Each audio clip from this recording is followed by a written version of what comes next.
The Gospel of John, chapter 7, read from the NIV version of the Bible. After this, Jesus went around in Galilee. He did not want to go about in Judea, because the Jewish leaders were there looking for a way to kill him. But when the Jewish festival of tabernacles was near, Jesus' brothers said to him, "Leave Galilee and go to Judea, so that your disciples there may see the works you do. No one who wants to become a public figure acts in secret. Since you are doing these things, show yourself to the world." For even his own brothers did not believe in him.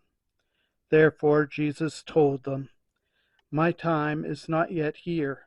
For you, any time will do. The world cannot hate you, but it hates me because I testify that its works are evil. You go to the festival. I am not going up to this festival because my time has not yet fully come." After he had said this, he stayed in Galilee.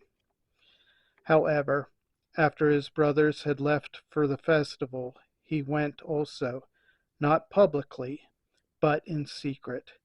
Now at the festival, the Jewish leaders were watching for Jesus and asking, "Where is he?" Among the crowds that was widespread whispering about him, some said, "He is a good man." Others replied, "No, he deceives the people." But no one would say anything publicly about him for fear of the leaders. Not until halfway through the festival did Jesus go up to the temple courts and begin to teach. The Jews there were amazed and asked, "How did this man get such learning without having been taught?" Jesus answered, "My teaching is not my own. It comes from the one who sent me. Anyone who chooses to do the will of God will find out whether my teaching comes from God or whether I speak on my own. Whoever speaks on their own does so to gain personal glory. But he who seeks the glory of the one who sent him is a man of truth. There is nothing false about him. He was not Moses given Has not Moses given you the law? Yet not one of you keeps the law. Why are you trying to kill me?" "You are demon-possessed," the crowd answered. "Who is trying to kill you?" Jesus said to them, "I did one miracle, and you were all amazed. Yet because Moses gave you circumcision, though actually it did not come from Moses, but from the patriarchs, you circumcise a boy on the Sabbath.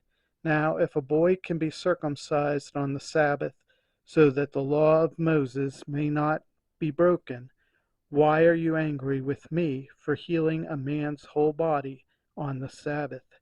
Stop judging by mere appearances, but instead judge correctly." At that point, some of the people of Jerusalem began to ask, Isn't this the man they are trying to kill? Here he is speaking publicly, and they are not saying a word to him. Have the authorities really concluded that he is the Messiah? But we know where this man is from. When the Messiah comes, no one will know where he is from. Then Jesus, still teaching in the temple courts, cried out, "Yes, you know me, and you know where I am from. I am not here on my own authority, but he who sent me is true. You do not know him, but I know him, because I am from him, and he sent me." At this they tried to seize him, but no one laid a hand on him, because his honor had not yet come. Still, many in the crowd believed in him. They said, "When the Messiah comes, will he perform more signs than this man?" The Pharisees heard the crowd whispering such things about him. Then the chief priests and the Pharisees sent temple guards to arrest him. Jesus said, "I am with you for only a short time, and then I am going to the one who sent me. You will look for me, but you will not find me, and where I am, you cannot come." The Jews said to one another, "Where does this man intend to go that we cannot find him? Will he go where our people live scattered among the Greeks and teach the Greeks? What did he mean when he said, 'You will look for me, but will not find me, and where I am you cannot come'?" On the last and greatest day of the festival, Jesus stood and said in a loud voice, "Let anyone who is thirsty come to me and drink. Whoever believes in me, as Scripture has said, rivers of living water will flow from within them." By this he meant the Spirit, whom those who believed in him were later to receive. Up to that time the Spirit had not been given, since Jesus had not yet been glorified. On hearing his words, some of the people said, "Surely this man is the prophet." Others said, "He is the Messiah."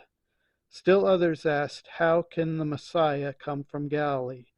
Does the Scripture say that the Messiah will come from David's descendants and from Bethlehem, the town where David lived?"